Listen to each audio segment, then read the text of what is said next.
All right, let's speak to law professor Eugene Kontorovich in West Jerusalem. He and his organization, the Coalition Policy Forum, have worked closely with the Israeli government on the drafting of the nation-state law. Professor, this controversial law declares the right to exercise national self-determination, but it fails to have any broad consensus across Israeli society, as those protests showed.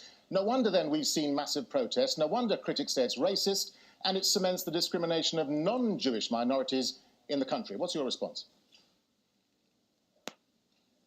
Nothing in the law discriminates against any individuals based on any basis. It does not take away anybody's rights, and it does not give special rights to any individuals. The notion of having an official language that's the majority language in a country is not a weird idea. Most Western European liberal democracies have it, and every Arab country has it. There's nothing racist, there's nothing discriminatory in this law. And of course, the fact that you can have huge protests in Tel Aviv with the Palestinian flag is a sign of how vibrant Israeli democracy is.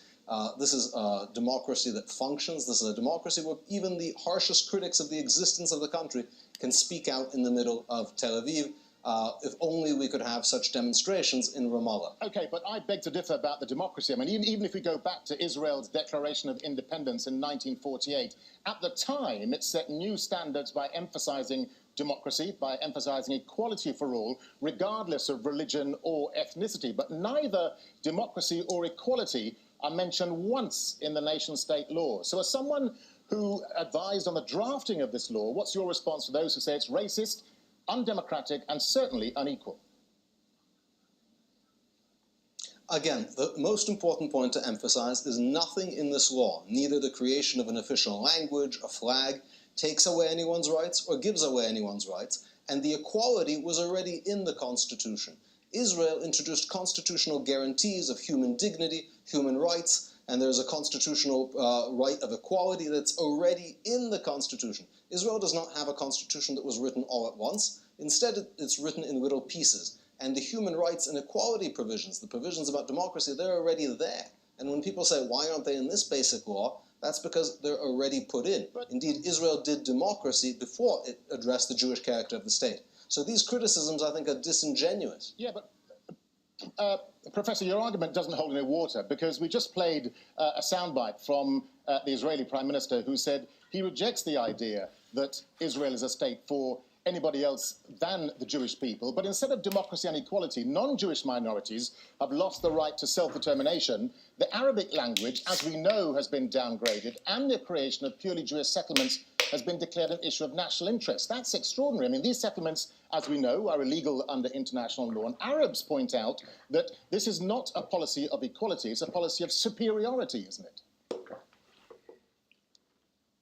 I think everything in your description of the law is incorrect. The law does not allow the creation of Jewish particular settlements. It encourages the settlement throughout the country, but not any specifically Jewish settlements. Arabs and Jews can live in all Israeli cities. The law has nothing to do with the West Bank and does not apply there. And Arabic was never made an official language by Israel. It was made an official language by the colonial British mandate, and Israel has simply never made a law about this.